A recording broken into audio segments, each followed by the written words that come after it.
Hey stop, tu roules sur le boulevard BD, ce livre est fait pour toi. Hergé et le carnet oublié, l'auteur de Tintin raconté par son dernier répertoire.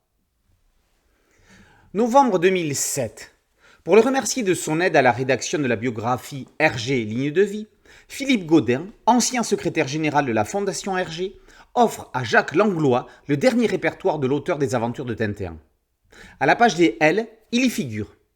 Pendant près de 20 ans, depuis ses 10 ans, il a entretenu une correspondance avec Hergé. Le jeune Jacques lui a envoyé des dessins. Le maître lui a répondu. Au fil des ans, les échanges se sont enrichis.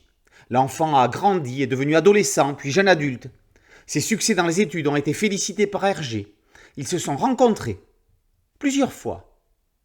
Si Jacques Langlois a connu Hergé, il ne connaissait pas Georges Remy, dont il a vraiment découvert la vie dans des biographies et ouvrages d'études. À travers les 360 noms inscrits dans le carnet, Langlois nous offre une enquête, un aperçu de la vie du père de la ligne claire. Ce Hergé et le carnet oublié est une somme de plus de 400 pages. Plutôt qu'un chapitrage alphabétique qui en soi n'aurait aucun sens, l'héritier du carnet choisit des entrées thématiques. Question famille, les Remy sont loin d'occuper une place prépondérante. Pour Hergé, la famille, c'était le lieu où l'on s'aime bien, mais où l'on n'a pas grand-chose à se dire. On trouve dans le carnet son frère Paul et 3 autres membres de la famille. Paul et Georges, 5 ans de différence, n'ont jamais été proches. Pourtant, Paul aurait inspiré Georges pour dessiner Totor, Tintin, puis paradoxalement Spons. À la lettre G, il y a bien sûr Germaine, sa première épouse. Il ne l'a jamais complètement oubliée. Il réservera même à celle qui refusait de divorcer le premier des 5 albums numérotés de la réédition de Tintin au pays des Soviets. Il est des amitiés plus fortes que les liens familiaux. Un exemple en est certainement celle avec Philippe Gérard, un camarade scout, avec qui les relations furent brouillées en 1941 à cause de la participation de Hergé au journal Le Soir. Le dessinateur tentera en vain de renouer les liens. Jacques Langlois reviendra sur cette période lorsqu'il sera question de Jacques van Melkebeek, qui lui présentera Jacobs, dont la patte marquera fortement la production d'Hergé. Avec le C de Casterman, on redécouvre les relations entre un auteur et son éditeur. Avec le T de Tintin, on ne va pas rue du Labrador, mais au siège du fameux journal du même nom, tout comme avec le L du Lombard pour trouver le numéro du standard de la maison d'édition de l'hebdomadaire. Avec le V de Verne, Henri Verne, Langlois montre l'inimitié du créateur de Bob Morane pour Hergé, qui préférait laisser leur rivalité commerciale, toute relative, de côté.